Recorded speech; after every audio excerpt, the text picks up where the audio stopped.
చేసుకుంటారు.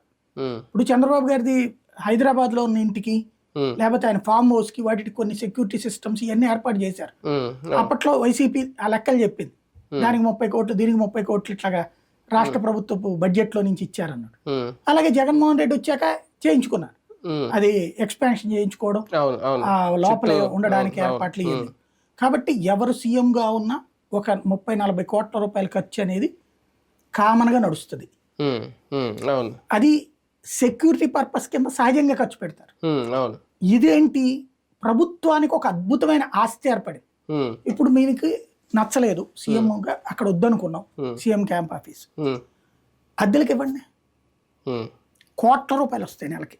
ఉమ్, ఇప్పుడు మీకు హైదరాబాద్లో శిల్పారామం అవును లేకపోతే అనేక అక్కడ హోటల్స్ కూడా ఉన్నాయి కదా, ఉమ్, ఉమ్, ఇది వీళ్ళవి టూరిజం వాళ్ళు అయ్యి ఉమ్, 50 లక్షల రూపాయలు అద్దెలు తీసుకునేవి ఉన్నాయి అక్కడ. ఉమ్, ఇక్కడ ఒక్కొక్క హాల్కి 50 లక్షలు ఇవ్వచ్చు.